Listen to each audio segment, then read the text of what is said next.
عزیزان ملت اسلامیہ، السلام علیکم ورحمۃ اللہ وبرکاتہ۔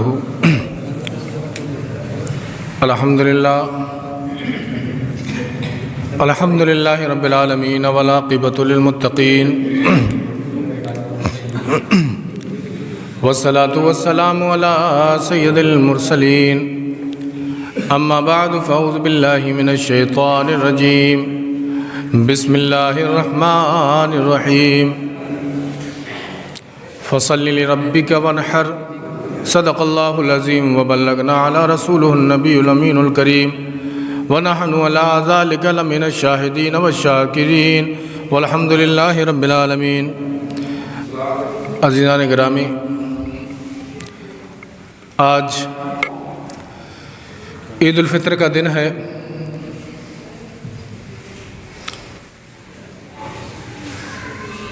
رمضان پاک کا مقدس مہینہ گزر گیا۔ انشاءاللہ ہم سب کی زندگی طویل ہوئی تو آئندہ سال بھی ہمیں رمضان کریم کا مبارک مہینہ ملے گا، اور انشاءاللہ ہم خوب اللہ رب العزت کی اس مہینے میں عبادت کریں گے۔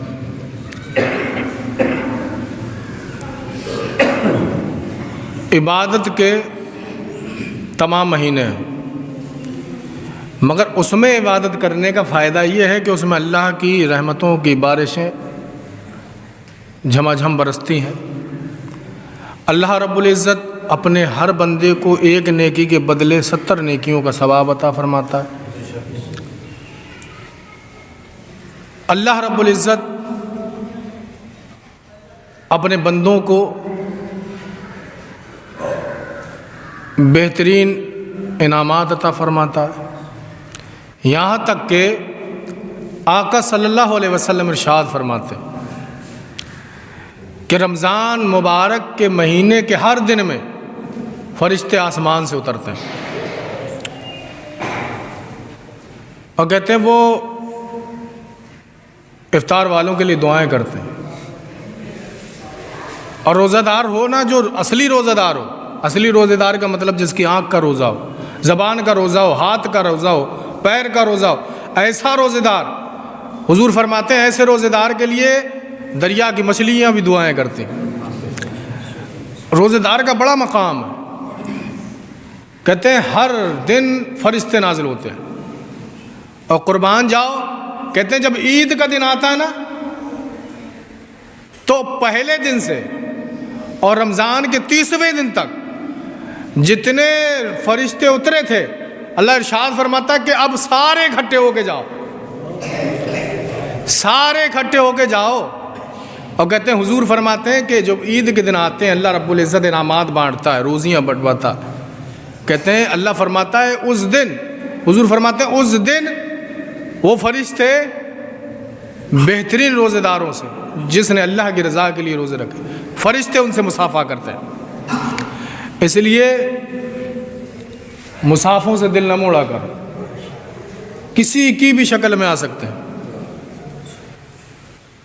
حضرت جبریل علیہ السلام تو حضرت دحیہ قلبی ایک صحابی تھے، ان کی شکل میں آیا کرتے تھے، کبھی ابو بکر صدیق رضی اللہ تعالیٰ عنہ کے لباس میں آیا کرتے تھے۔ تو کسی بھی اچھے انسان، اچھے اخلاق والے، اچھے اعمال والے انسان کی شکل میں بھی آ سکتے۔ تو اس لیے کبھی رخ نہ موڑا کرو، محبتوں سے مصافحے کرو، محبتوں سے معانقے کرو، گلے ملو، کیونکہ زندگی بڑا مختصر ہے، ہم کچھ نہیں لے جانے والے۔ اگر ہم کچھ لے جائیں گے نا تو دوسروں کی دعائیں ساتھ لے جائیں، اگر کچھ لے جائیں گے قبر میں تو ہم اپنے اعمال ساتھ لے جائیں گے۔ اگر ایک کے ساتھ بھی ہم نے محبت سے پیش آ گئے، ناچنے والی عیاش عورت جب دریا کے کنارے سے نکلی نا، تڑپتا ہوا کتا دیکھا،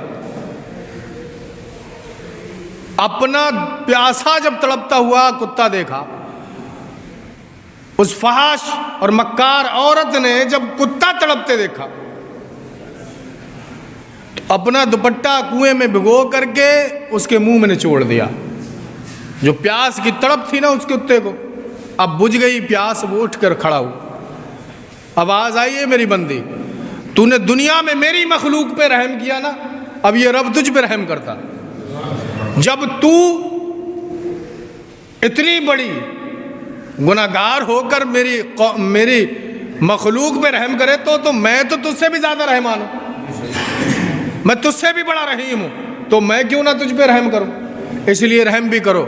اور آج عید کا دن ہے، عید کا دن کا مطلب یہ نہیں ہے کہ ہم اکیلے اکیلے خوشی منا لیں، ہم اکیلے اکیلے خوشیاں منائیں، اس کا مطلب یہ نہیں ہے۔ عید کے دن کا مطلب یہ ہے کہ تمہارے گھر میں خوشیاں تو رہیں، تمہاری وجہ سے دوسروں کے گھروں میں بھی خوشیاں جل کے۔ میرے آقا صلی اللہ علیہ وسلم جب گھر سے نکلے نا تو باہر دیکھا نا بچے کھیل رہے تھے، عید کا دن تھا، تمام بچے نئی نئی پوشاک پہنے، تمام بچوں کے ہونٹوں پہ مسکراہٹ، مگر ایک بچہ الگ کھڑا ہو کے زار و قطار رو رہا۔ میرے آقا نبی اکرم صلی اللہ علیہ وسلم نے جب روتے ہوئے بچے کا چہرہ دیکھا، سمجھ گئے کوئی وجہ ہے۔ میرے حضور صلی اللہ علیہ وسلم پہنچے اور پوچھا بیٹا سبب کیا ہے؟ آج عید کا دن ہے، تمام مکہ کے تمام مسلمانوں کے گھروں میں آج خوشیوں کا ماحول ہے، آج تیرے ہونٹوں پر خوشی ہونے کی بجائے آج آنکھوں میں آنسو کیسے؟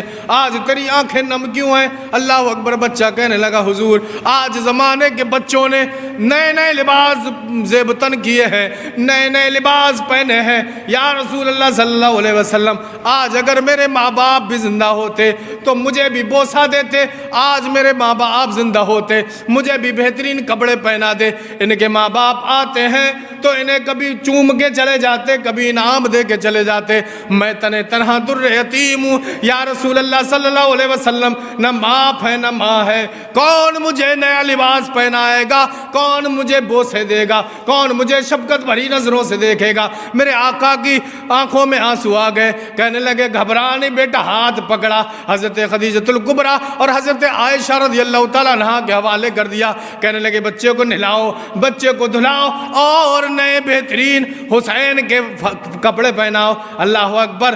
بچہ پھر بھی نہیں چھپا، رونا شروع کر دیا۔ حضور صلی اللہ علیہ وسلم نے پوچھا اے بیٹا آپ بتا روتے کیوں ہو؟ کہنے لگے اماں کی یاد ستا رہی۔ جب بچے نے کہا میرے آقا صلی اللہ علیہ وسلم نے ارشاد فرمایا اے بیٹا تجھے یہ گوارا نہیں کیا؟ تجھے یہ پسند نہیں؟ ارے تیرے ماں باپ تو درگزر، کیا تجھے پسند نہیں محمد تیرا باپ بن جائے؟ کیا تو نہیں چاہتا تو محمد کو ابا بلائے، حضرت عائشہ کو اماں کہہ کے بلائے، اور فاطمہ تیری بہن بن جائے؟ اللہ اکبر۔ جو بچہ ابھی چند منٹ چند سیکنڈ پہلے رو رہا تھا، جس بچے کی آنکھوں میں آنسو تھے، اللہ اکبر، جب نبی آخر الزمان صلی اللہ علیہ وسلم کی زبان اقدس سے یہ بات سنی، بچہ روتا ہوا ہنس دیا۔ اللہ اکبر۔ حضور نبی آخر الزمان صلی اللہ علیہ وسلم نے جب یہ بات کہی، بچہ مسکرا کر کے باہر آیا۔ جو بچے مسکرا رہے تھے اس روتے ہوئے بچے کو جب مسکراتے دیکھا، تمام بچوں نے سبب پوچھا، کہنے لگے اے بھائی بتا تو صحیح، ابھی تو زاروں قطار رو رہا، ابھی تیرے رونے کا سبب یہ تھا کہ تیرے ماں باپ نہیں تھے، تیرے ماں باپ نہ ہونے کا سبب تھا، آج تیری آنکھوں میں خوشی کی جھلک کیسے آئی؟ چند منٹوں پہلے ایسا کون سا انعام مل گیا؟ کہنے لگے تمہیں کیا معلوم، میرے مقدر کھل گئے، میں اپنی قسمتوں پہ ناز کروں کیوں نہ کروں، کیونکہ آج محمد میرے ابو بن گئے، آج فاطمہ میری بہن لگنے لگی۔ اللہ اکبر۔ تاریخ گواہ ہے مکہ کے ان بچوں نے اپنے دل پہ ہاتھ رکھ کے کہا تھا مولا جو میرے ماں باپ ہیں اگر وہ زندہ نہ ہوتے تو آج محمد بھی ہمارے باپ بن جاتے۔ میرے آقا صلی اللہ علیہ وسلم نے ارشاد فرمایا کبھی کسی یتیم کو دیکھو تو محبتوں بھرے ہاتھ رکھ دو، مدد کرنا تو الگ ہے، محبت سے اگر اس کے سر پہ ہاتھ رکھ دیا، میرے حضور فرماتے ہیں جتنے تمہارے ہتھیلی کے نیچے اس بچے کے بال آئیں گے نا، اللہ اتنے ہی نیکیاں عطا فرمائے گا۔ ہاتھ رکھنے کا اتنا انعام۔ عید کا مطلب یہ ہے کہ تمہاری وجہ سے دوسرے کے مکانوں میں خوشیاں۔ اللہ رب اب تو خیر شہروں کے تو بڑا برے حالات ہیں، گاؤں کا اتنا ضرور ہے کہ اپنے پڑوسی کو بھوکا نہیں رکھتا، اپنے پڑوسی کا حق ادا کرتا ہے، پڑوسی کا خیال رکھتا ہے۔ شہروں میں تو کوئی کسی کے حال نہیں پوچھتا۔ مگر سب سے بہترین چیز کیا ہے؟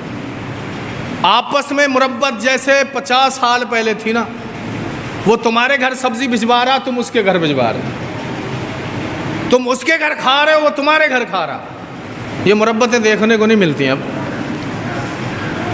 سوئیوں کا ایک پیالہ پڑوسی کے گھر بھیجا دو، اگر نہیں ہوگی تو کھا کر کے خوش ہو جائے گا۔ شوربے کا سالن کا ایک پیالہ پڑوسی کے گھر بھیجا دو، نہیں ہوگا تو کھا کے خوش ہو جائے گا، اور ہوگا تو بدلے میں انشاءاللہ تمہیں بھی کچھ بھجوائے گا۔ یہ محبتیں اگر عید کے دن پیدا ہو گئیں تو انشاءاللہ عز و جل ہم سب کی پریشانیاں دور ہو کر کے یہ ماحول خوشیوں میں بدل جائے۔ اس لیے میرے بھائیوں، آپ حضرات آپس میں محبت اور محبت جتائیں۔